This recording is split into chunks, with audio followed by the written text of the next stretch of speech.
Good evening. I'm Father Nathan Humphrey, the rector of St. Thomas's Anglican Church, and I'm so pleased to be hosting this series for the launch of our Friends of Music organization. Larry Beckwith will introduce and have a conversation with our featured artist this evening, so I'm just here to give you all an idea of why we're doing this. First of all, great thanks are owed Larry Beckwith and his co-chair Molly Johnson for spearheading the entire Friends of Music effort. I'm so grateful to them for their creative leadership as well as the support of others here tonight, including Michael and Lydia Rowland, Jess Nee, and Julia Armstrong. The purpose of Friends of Music is to branch out beyond the usual suspects, to form partnerships in the community with neighbors and performing arts organizations, to offer a concert series, thoughtful events like this one, and to support our growing music program in the parish, which will soon include an outreach initiative to girls and boys ages 7 to 17 who want to sing and make music of the highest standard, all while having a lot of fun at the same time. In fact, one of my oft-repeated sayings is that what we do here at St. Thomas's should be serious fun, with a little TM next to it. Serious because we are delving into questions of ultimate meaning. Fun because while we take those questions seriously, we don't take ourselves too seriously in the process. After all, if you're deadly serious, you're not going to be life-giving, and finding abundant life in community is what this is all about. But in order to find that life, we have to show up and pitch in.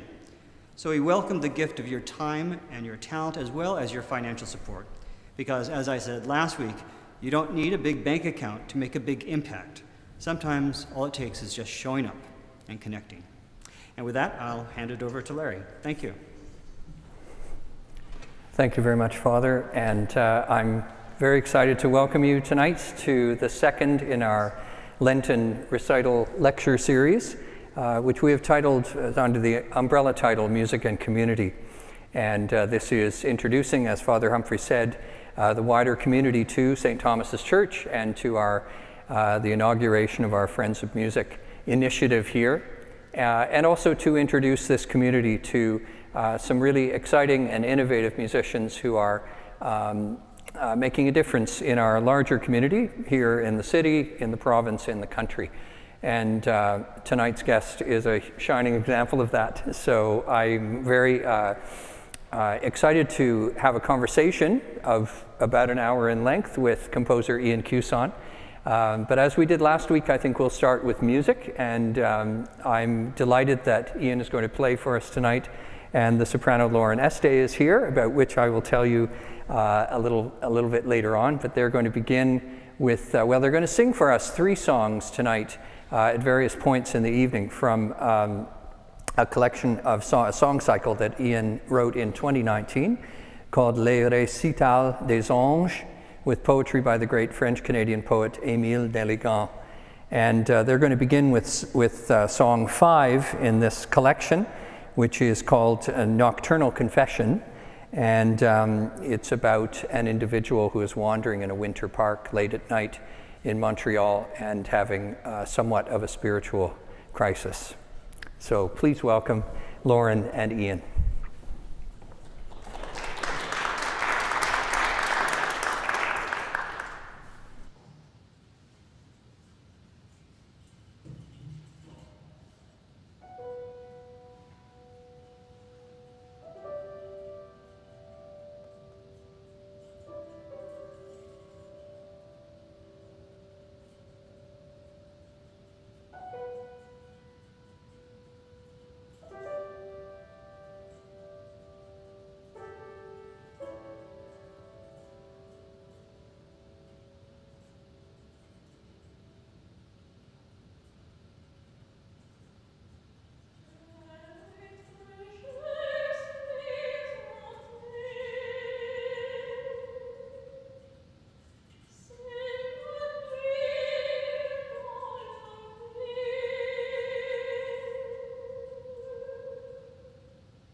beautiful song called Nocturnal Confession from Ian Cusson's cycle, Le Récital des Anges from 2019, sung by Lauren Este, who hails from New Brunswick and got a B.Mus there at Dalhousie, a master's at the University of Western, and has come to Toronto, thank goodness, to join the musical community here for a while at least, and is studying at U of T now, and has sung everything from Purcell and Mozart to Puccini and Verdi, so a real voice to watch and look out for in local productions around here. Thank you so much for being here, Lauren.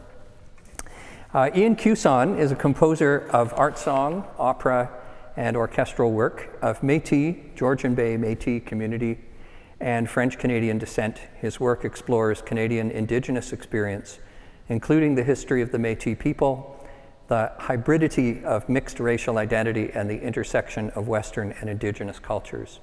And I'm really interested in delving into that tonight with you, Ian. He studied composition with Jake Heggie in San Francisco and Samuel Dolan here in Toronto, and piano with James Anagnason at the Glenn Gould School. He's the recipient of the Chalmers Professional Development Grant and grants through the National Aboriginal Achievement Foundation, the Canada Council, the Ontario Arts Council, and the Toronto Arts Council. He's been composer in residence with the National Arts Centre Orchestra, was composer in residence for the Canadian Opera Company, and co-artistic director of opera in the 21st century at the Banff Centre, and has been the recipient recently of both the Jan Matacek Classical Music Award from SOCAN and the Johanna Metcalf Performing Arts Prize. And Ian lives in Oakville with his wife and 4 children. Welcome, Ian. Thank you so much for having me. Thank you. So before we sort of widen the conversation, maybe you could tell us a little bit about this song cycle that we're going to be hearing. Sure. What drew you to the poetry of Émile Nelligan? I was looking to write some songs in French. My mother's first language was French, and I feel like I want to stand. Okay, great. Okay, good. My mother's first language was French. I learned it as a child, and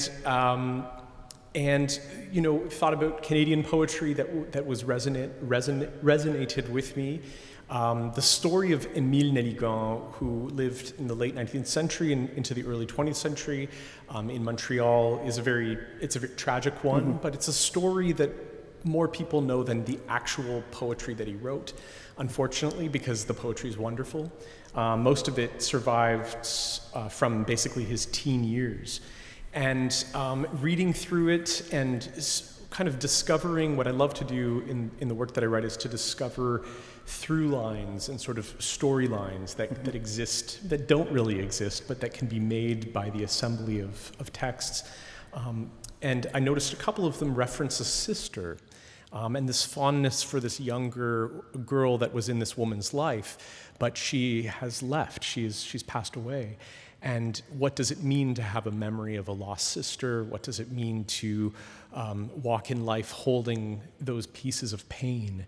And that became the impetus for the cycle. And we journey with this incredible woman through an evening, a Saturday evening, into the park, the Montreal park at night in early spring, if you can imagine the cold. And we then end with the last song, which we'll play in a little bit today, which is an Easter morning. I imagine the sun rising, and she's hearing an organ from a church nearby, and she sings this last song, which sort of gives us the hope of a resurrection, the hope of a life that she could live after this reminiscence of a sad loss of family. And did you write it for a particular voice in mind? Yeah, I did. I wrote it for a singer, Julie Boulian, who is a mezzo-soprano. And the interesting thing was I've been able to put it in higher key, and several sopranos, including Lauren, has sung these songs. And it's really interesting for me because it's a rediscovery of a piece, not only that I wrote a few years back, but then it's a whole sound world rediscovery to hear it in a higher voice. It brings out completely different qualities and different elements. I mean, that's the real joy of getting to work with musicians, wonderful musicians, is that everyone brings something fresh and something new to say. And even the person who wrote the music, is discovering or am discovering something new with each singer. So Lauren and I just played these this evening, and I thought, oh, that's that, or oh, that could mean this, and it just sort of opened new chasms in my mind. So. Well, I'm interested in talking about all of those things, and I know from personal experience and from talking with singers that singers really love singing your music, and that you're one of the most generous composers around too, in terms of sort of tailoring music to individual voices and everything. And I'm interested in how that all works.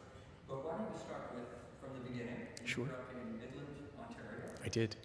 Tell us about that. What was your focus as a kid? You had a French and a BT background.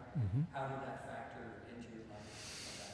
Yeah. So growing up in a small town was a wonderful experience, because there was a real sense of close community that I felt as a child, and I think that was both within family and within sort of the extended kinship network that existed in the Georgian Bay area.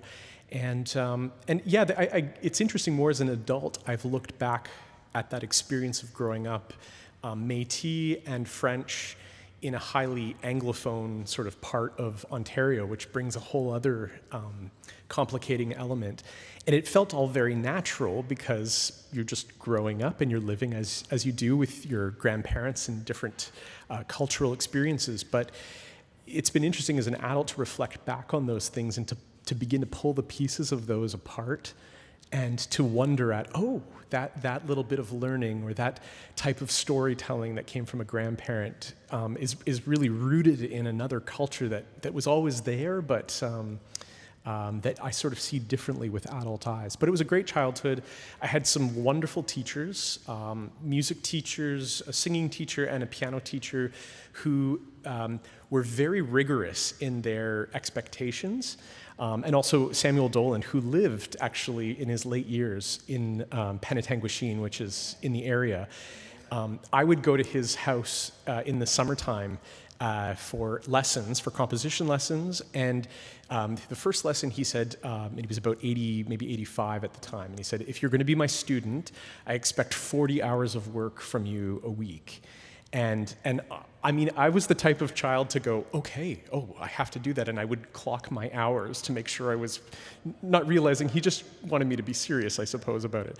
And we studied a little bit of orchestration, but primarily it was harmony and counterpoint. And he was very much into entering Beethoven's sonatas, piano sonatas, note by note into music notation software, which is pretty rudimentary in the mid-90s at that point. But my piano and voice teachers were these very thoughtful people who would always give me more than the bare minimum of learning. So I was learning the Bach and the Mozart and learning conservatory materials, but they inspired me by often sending me home with records. My piano teacher once sent me home with the most fascinating, it was a vinyl recording of Bulgarian women's choirs.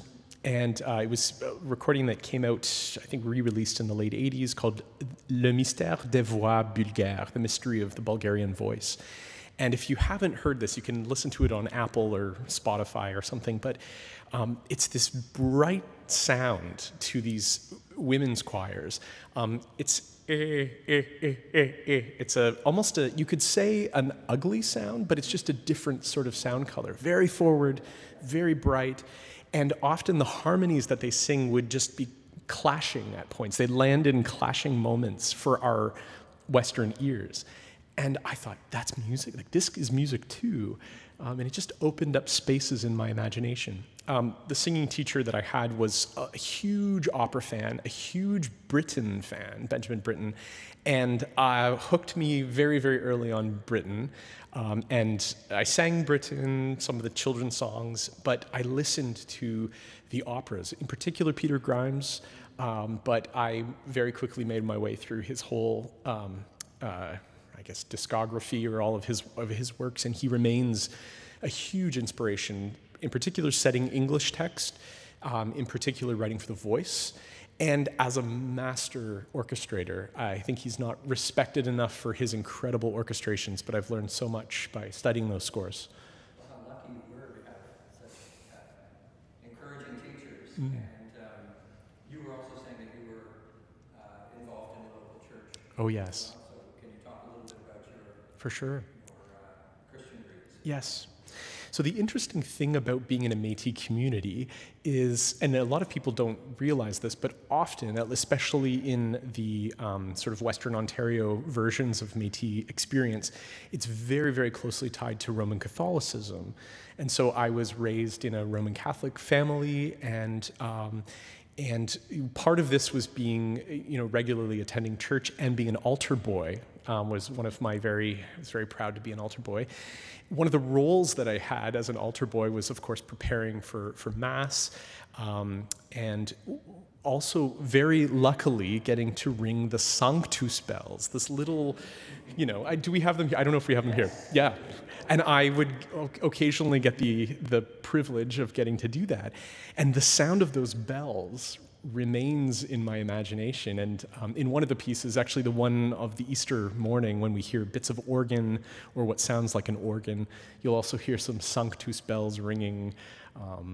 Again, it's sort of like pulling the pieces of my childhood. And then, of course, when I moved to Toronto in my late teens and studied at the Glen Gould School, and then began attending churches in Toronto and still do to this day with my family. And so faith has been a really, I guess, a central part of my life, from the particular expression of it as a child, but then now as an adult and being able to sort of claim that for myself and with my family. It's been a lovely and important journey. I couldn't imagine life without that relationship. It would be a sad life, I think. So music brought you to Toronto. It did. And what were studies like at the Glen Gould School? Were you encouraged in your composition, or were you just going to be a pianist at that point? I shouldn't say just. Yeah, just a piano. Yeah. But were you sort of on the path to being a composer? Not at all. I mean, I'd written a ton in my teen years, and very ambitious writing. Like I wanted to write operas as a child, so I would start with an orchestral manuscript page. So like imagine all these lines, that blank page, and blank page is the worst thing, right? It's very intimidating. And I would start thinking about, well, what's the flute playing in the opening measure? And very intimidated by the third bar, and I usually abandoned my projects. I had planned an Oedipus Rex, I had planned all kinds of projects that got abandoned several measures in. And the composition, so I did focus to piano and playing and performing, and was always invited back to write music by friends or people needing some music. But I was encouraged for sure to sort of expand my thinking about music, working collaboratively in particular with singers. I was the English diction accompanist in Jean McPhail's class at the Glen Gould School, and learned just so much about how to be a good listener and how to be a good collaborator. And I think, I should say, my wife is a soprano, and I met her in that class and fell in love with her. And I think my appreciation and love for the voice really bloomed there and blossomed there. And I'll say this about my wife, and she may be listening, but she's a no-nonsense person, and she's a wonderful critic of my work, because I'll often, not so much these days, but say 5-7 years ago, I would show her vocal works, and she would look at them and say, well, why that? Why does the line go up there? It doesn't make any sense. And I'd be like, you're right. You're absolutely right. And but a good corrective and a good reminder of staying on the earth and keeping my feet on the ground. I think it would be nice to hear more. Sure, let's do it. We're going to get into the world of opera, Absolutely. where you're spending most of your time these days. Yes. And so we're going to hear the first Perfect. song in this song cycle, Les Récitals des Anges, with poetry by great French-Canadian poet, Émile Nelligan. And this one is entitled Before My Cradle. In the ancient room with its curtains of lace and withered brocade, amidst the furniture of mourning where I was born, a pure pearly shadow remains sealed within me. With obsessive stifling sobbing, my thoughts filled with bitterness when recalling my mother's tenderness. Yesterday I was bent over my childhood bed. And continues in that vein. Absolutely. So please welcome back Ian to sing the first in this song cycle.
Beautiful, thank you.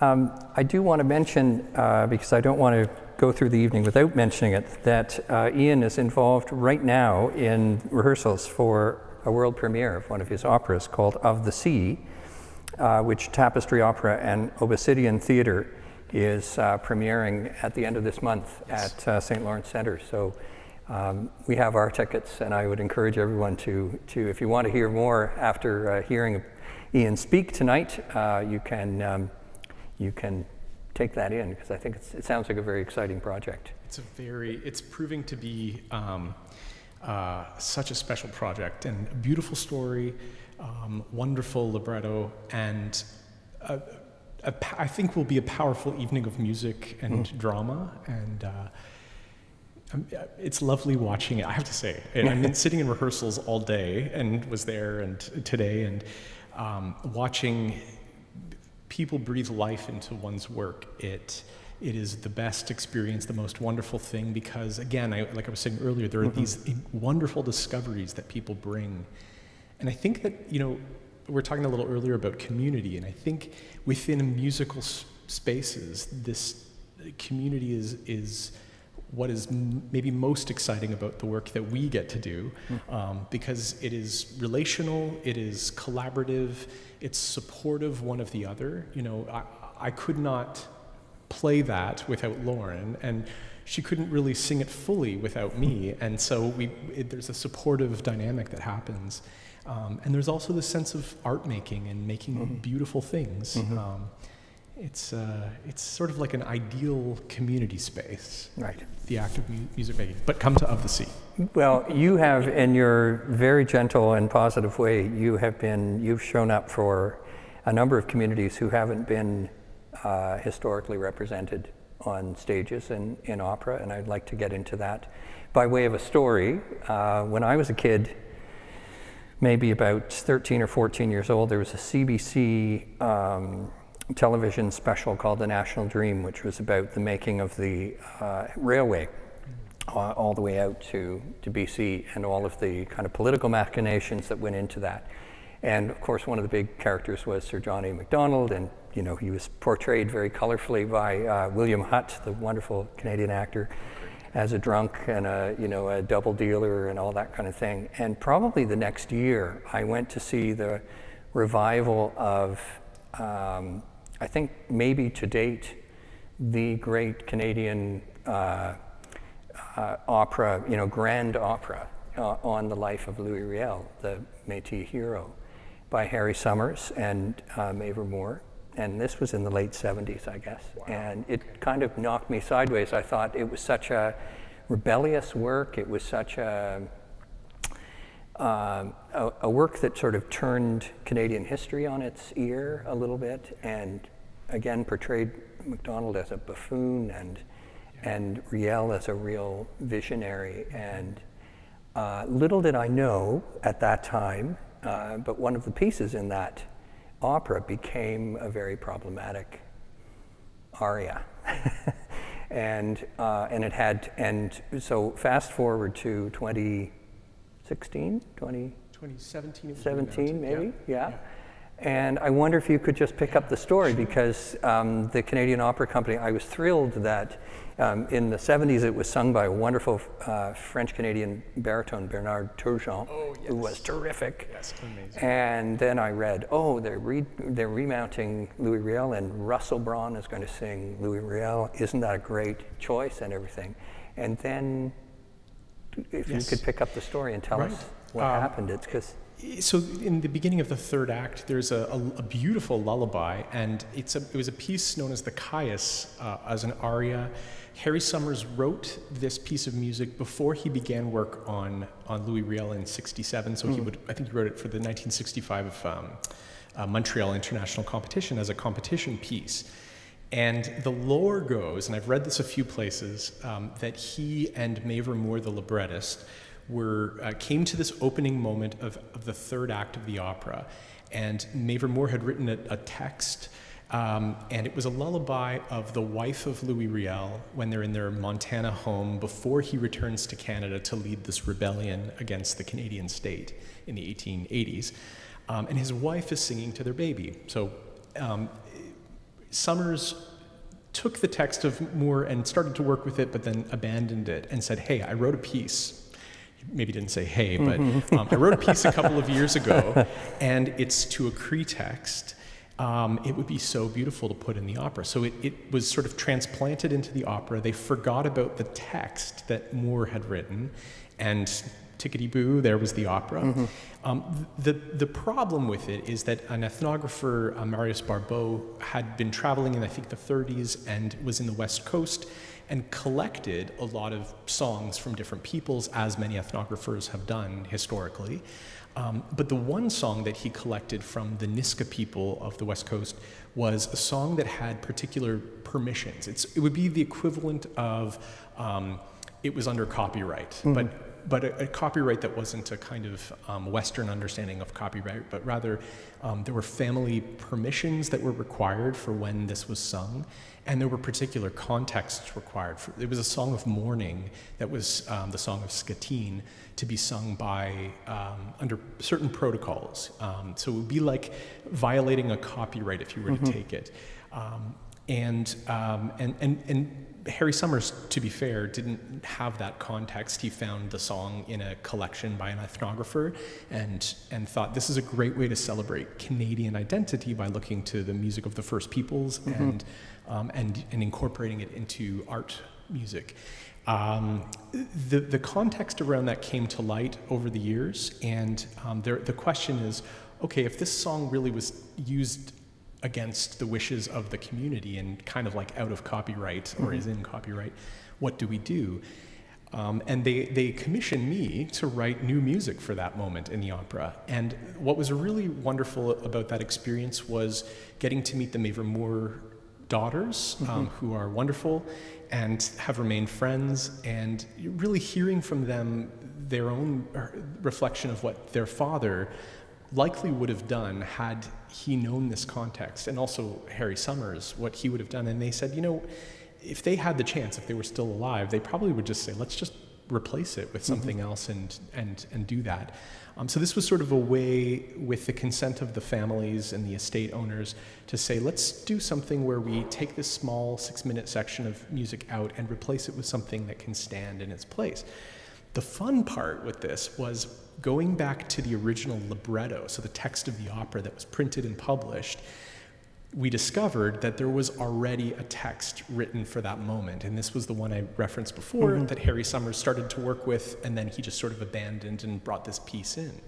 So I was able to take that text, the original lullaby words that Mavor Moore had written and Jacques Languirand had translated into French, and create a piece called Dodo, mon tout petit, or Sleep, my little one.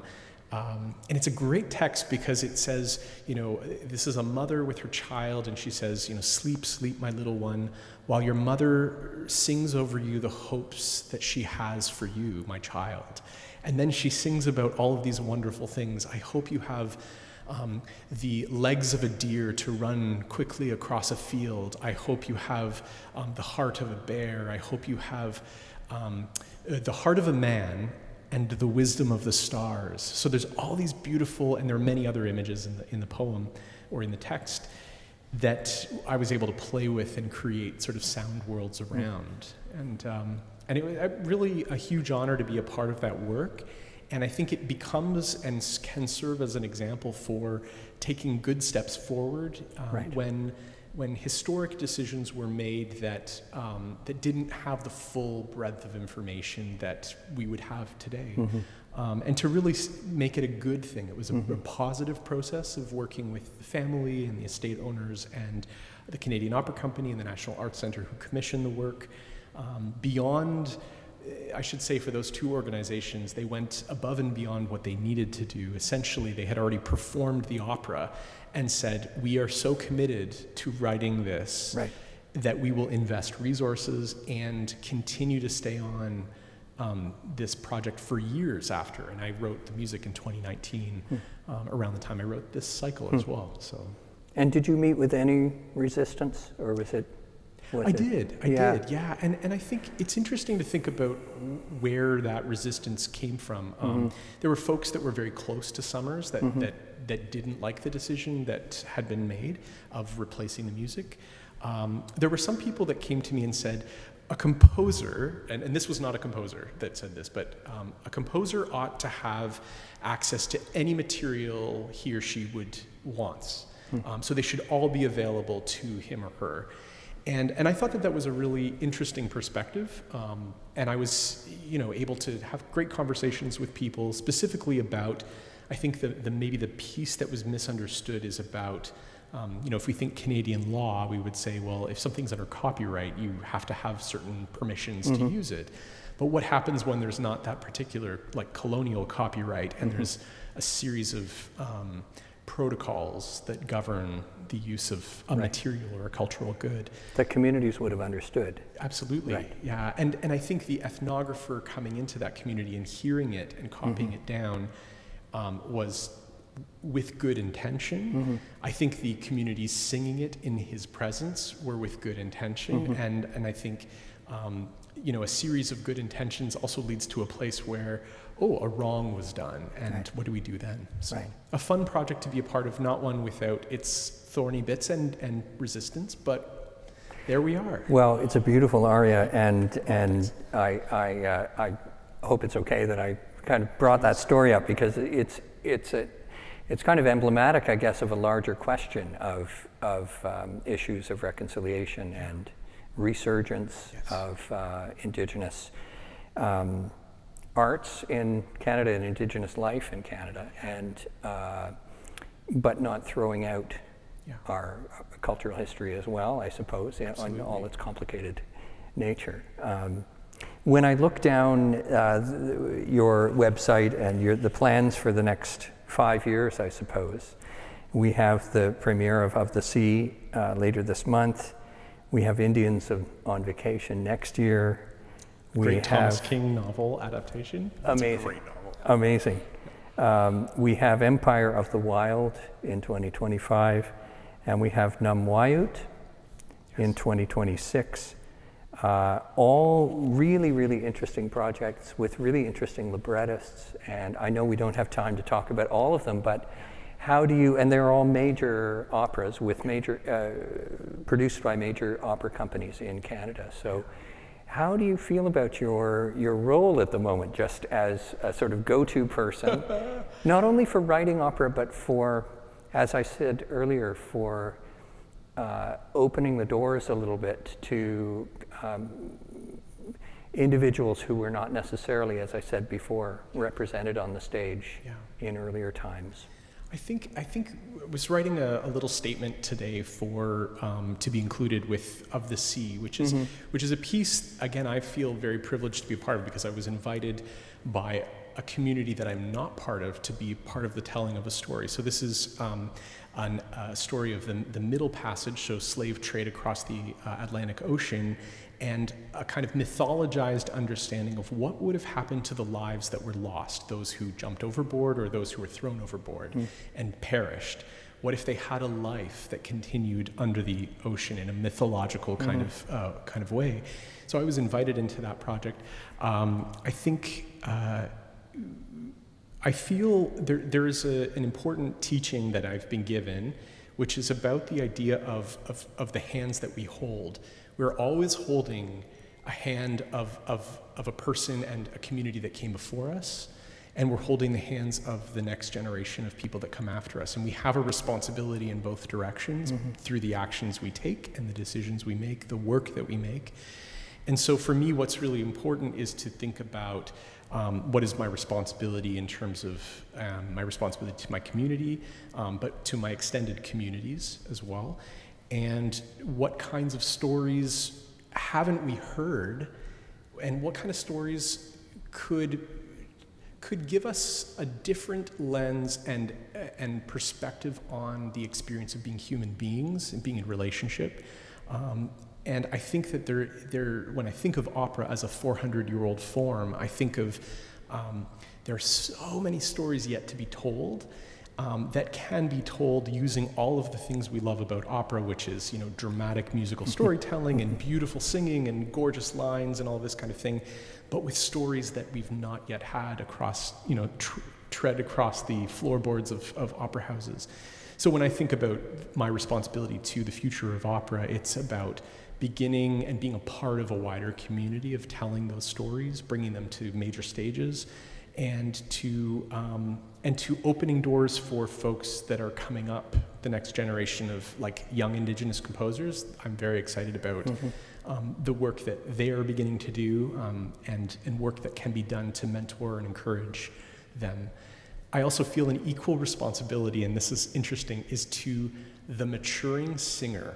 And what I mean by that is, there's always, we live in a culture, we all live in the culture of I guess, fetishizing youth, right? Youth is the most important thing, and the next young singer, the next young talent. But I'm very interested in the voice as it matures and as it moves into its twilight years of singing career. So I think of, some singers do sing into their 70s, but generally in your 60s, you're winding down careers, sometimes in your late 50s, depending on the voice type. And often I think there are not great roles for especially women in that bracket. Yep. And so I am very excited about where I can telling stories and creating incredible roles for voices that are in their twilight years. So maybe that's my way of holding a little bit the hand of the folks that have come before me. But that's really fascinating to me, and I think with that it's about writing specifically for those singers with the particular changes that come with the voice as it matures, and playing on and pulling out the particular maturities that a human being has when they've lived more of life. So one opera you mentioned, Indians on Vacation, is about a middle-aged couple, an Indigenous couple. They're of mixed race ancestry, and they are on vacation in Prague. And the entire novel by Thomas King, who's hilarious and writes, it's comedy, but it also has this real heart to it. They spend the entire trip in Prague, the entire opera, and they're this wonderful couple their children have moved out of home, and they're looking back on life and saying, who are we? Who am I? What does life mean? What is the next little bit of life that I have left? And I think that what a great and a very dramatic and compelling story, but not one you see in opera. I think in so many ways, right? And a middle-aged Indigenous couple is just already strange, and they're doing a middle-class activity, whoa. So that's been a real pleasure to write, and many more of those kind of things to come. Well, I'd love to have another song now, if we could, yes. And then just for the last little bit of the time that we have left, I'd love to just get into, I have a question for you about sacred music and about just to kind of bring it full circle in terms of this music and spirituality that we're also talking about in this series. So this song is the last song in the cycle, and it's called the Easter Communion, and you described it, but perhaps I will just read the text if I could. Sweetness, mystical sweetness, O sweetness that rains dawn, did the blue sky fall upon our hearts. The whole sky this Sunday at Easter Mass clears away the fog of opaque sorrows and is filled with archangels, triumphal incense bearers, bearing urns of peace, bearing urns of hope, to the sounds of the recital of Saint Cecilia, which the organ echoes in the pious space, and goes on in that regard as well. So please welcome back Lauren to sing this last song in the cycle.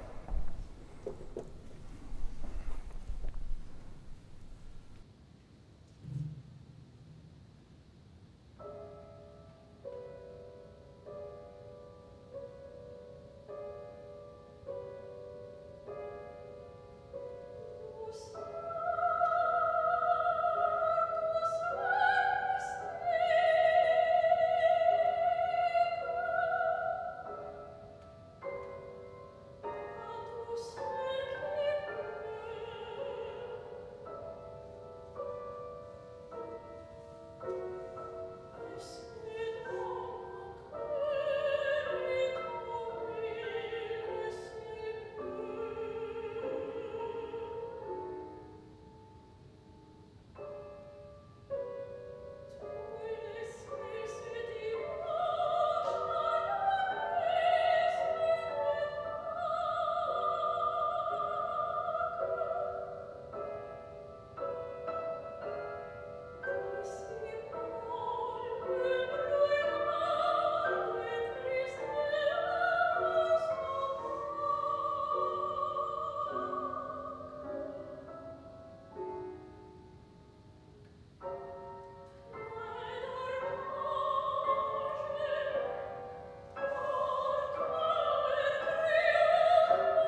Thank you so much. We just have a few minutes left, and but I wanted to ask you past 2026 when you, and who knows, you may have more commissions on the way. I know I mentioned you have a big family, and it's very, well, I think it's an amazing point to get to as a composer if you can make your living as a composer. And so these commissions are very important, of course. But often they come with a prescribed theme, a prescribed librettist maybe, or so I'm interested in your own dreams as a composer and as an artist, as a creative artist, whether, I mean, because I would love to see it go this way, but whether you would be drawn to sacred texts or works for choirs perhaps, or do you have any of those thoughts in terms of when you think of yourself as, you know, with the Sanctus bells when you were a little kid? I think, well, one thing would be, and maybe this is true for all of us to a certain extent, but you'd never escape sort of who you have been or who you were as a child. And what I mean by that is I feel every step of my journey, even as a young person, as a young composer, is touched by elements of my experience. And so because this is so much a part of who I am, I think it will be in every work, in one sense. I've never been asked to write work for church or liturgical services, although I did a lot of arranging when I was a music director of a church for 14 years. And but I would be completely. I think it's maybe I take the line that Bach, or it's attributed to Bach, that sort of what is the sacred and secular music of Bach? Well, is there a difference between the two? Like, are the well-tempered clavier piano works, are secular works or are they sacred? And I think that it comes actually very similarly to responses that I give when people say, well, what's the indigenous part of your music? Like, it doesn't sound indigenous. So I find that a really fascinating question and usually a great conversation starter to say, oh, what were you hoping for? What were you expecting? And that usually leads to like, well, a traditional instrument or like a rattle or something. Yeah. But I think for me, my answer to that would be similar to like the faith sort of and liturgical or music would be that it is in everything that I do. And so because it's part of who I am as a human being, you don't escape any part of your experience, but it infuses everything you do. So like what is indigenous is this cycle of French-Canadian poems that has nothing to do on the surface with indigeneity about being an indigenous person in one sense, because that's my own lived experience in my particular version of that lived experience, which is different than many others. And I think the same goes for work that is written for a particular liturgical function. I think maybe every opera of mine or every song cycle or orchestral work is that in some ways. Right? But I'd be open to anything. Yeah. So you travel the country quite often. You're working in Banff. You're working with various opera companies. And what's your impression of the young singer that is coming up now in terms of, I mean, we have this fantastic young generation of singers that are coming up, and I know it's a uncertain time because are you going to have a traditional career? Is it going to be? But what is your you come in contact with so many singers. What is your kind of take on the scene at the moment?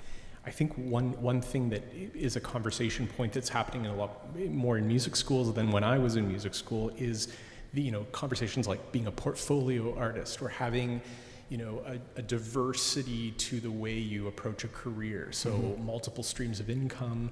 And I talk a lot about bivocationality or trivocationality or maybe many other vocations that make up a living, because for so many years that's how I lived, by doing many things. And I think what I'm impressed with in particular is the drive and ambition of young artists that I see.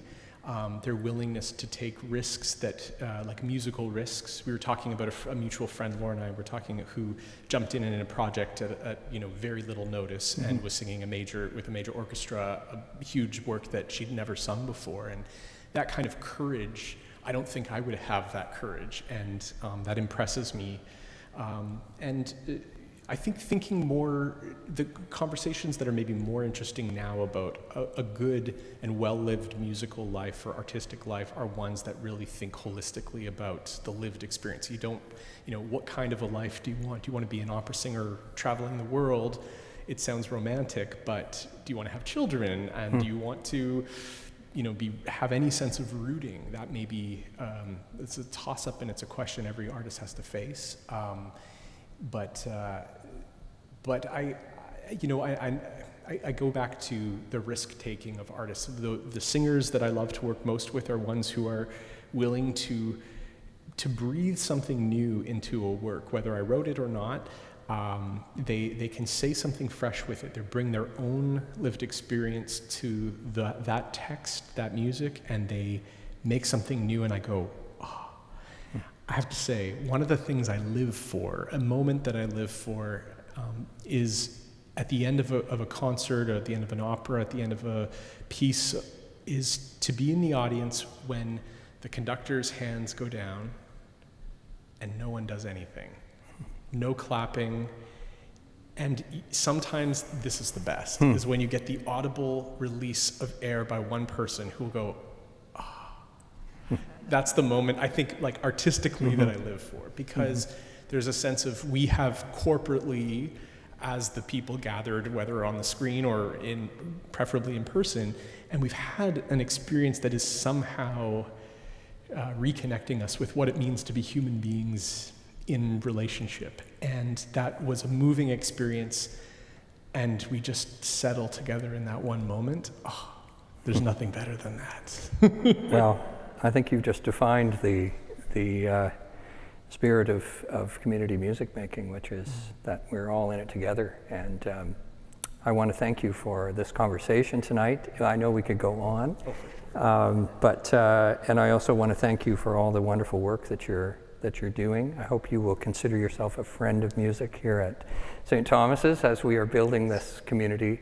And I want to remind people that we have 3 more events in this lecture series. Next week, Stephanie Martin comes to talk to us, another composer. Yes. She has a very strong Mennonite background, and also, as I have been saying, she creates community wherever she goes. She's a wonderful, strong, amazing musician. And 2 weeks from now, Walid Abdul Hamid will be here, who grew up in Africa and came to Toronto in the 90s and is a very versatile and charismatic musician who will have us all singing together. And then finally, John Aberture, the artistic director of the Toronto Bach Festival, will be giving a lecture on the connection. Well, I guess it's a little bit of an ambitious connection but of course, the church that Bach was at in Leipzig was also St. Thomas's church, so he's going to sort of make that connection between making music in the here and now in Toronto and reaching back to Bach's time in Leipzig. So I hope that you will join us for those. We're going to end with music. I also want to thank Lauren Este for being here tonight as well and lending your beautiful voice to this lovely occasion. And Ian, all the best for Of the Sea at Tapestry Opera and Obsidian Theatre, which will be at the St. Lawrence Centre at the end of this month. Yes. And thank you for being here. Thank you for having me. So we are going to end with the song that began this evening. I know we had an Easter song, but it's not quite Easter, so we're going to go back to that snowstorm on Saturday night and hear the 5th song again from this beautiful song cycle, Les Récitals des Anges, with poetry by the French-Canadian poet Émile Nelligan. Thank you all for coming, and we'll end with music.